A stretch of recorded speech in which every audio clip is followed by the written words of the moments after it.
Hello, A-Push, it's Sarah Phillips, and my presentation today is on the legalization of same-sex marriage. The legalization of same-sex marriage in 2015 was the most impactful event in history in terms of shifting political attitudes, adjusting to the new societal norms, and a multitude of legal statutes resulting in more individual control. Same-sex marriage has been a topic of controversy for the longest time. What some are not aware of, though, is that homosexuality is not a recent occurrence. There is evidence of empires, such as ancient Sparta, practicing homosexuality.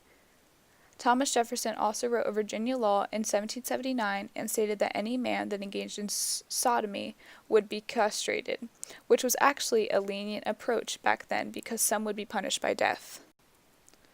The United States was behind in terms of societal advances in Europe. For example, the Netherlands was the first country to legalize gay marriage in 2001. It took us some time, but we eventually caught up. A big day for the LGBTQ members that were very underrepresented at the time was October 10, 1987. This was the first mass same-sex wedding ceremony. It was held at the National Mall in Washington, D.C., and marked the symbolic beginning of nearly 2,000 gay marriages. Though there were a bevy of advancements made, this was a national gesture that a revolution was approaching. The responses to these advancements were not good at first. As you can see, even in the mid to late 90s, only 27% of people said that they believed homosexual marriages should be valid. You can also see that the support continues to grow over the years, but I will get into that later.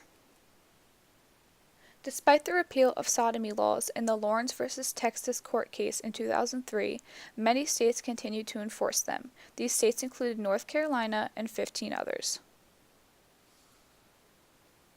Gay marriage came with not only being allowed to marry whoever one desires to, but there was a new sense of independence for homosexuals in terms of finances. In 1992, same-sex employees began to receive domestic partner coverage.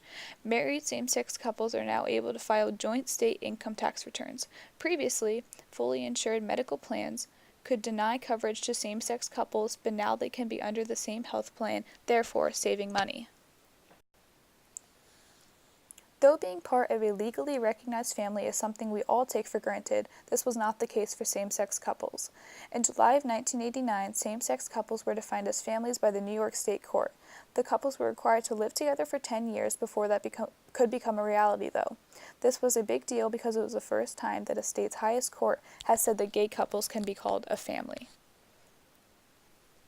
When Bill Clinton was in office, he passed the Defense of Marriage Act, also known as DOMA, on September 21, 1996. It defined marriage for federal purposes as the union between a man and a woman. States were also allowed to refuse to recognize same-sex marriage. DOMA was eventually repealed in 2013 with full support from Clinton.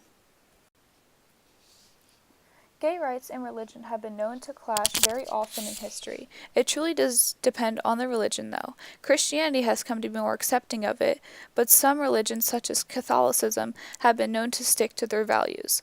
The belief that being religious equates to homophobia was struck down in 2000 when rabbis publicly approved gay marriage. Massachusetts happened to be the first state in America to legalize gay marriage in 2003. Though Hawaii has been accepting of gay marriage for a long time, it still did not make it legal until 2013. Gay marriage had a political and legal impact on the nation as well. It was added that lawyers may not discriminate due to sexual orientation. This also opened new discussions when elections came around because people's stances on gay marriage were questioned. After years of fighting over same-sex marriage, June 26, 2015 changed it all. The case was Obergefell v. Hodges, and the court held in a 5-4 decision made by Justice Anthony Kennedy. This did not come easy, though. There was a backlash. A county clerk in Kentucky named Kim Davis refused to issue marriage licenses to same-sex couples. She was removed from her position, and licenses were given out even without her signature. There was also great things that came out of it, though.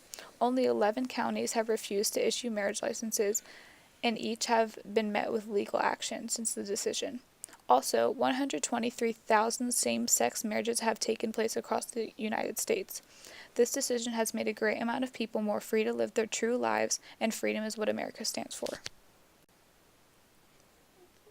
These are my sources. Thank you for listening. Bye.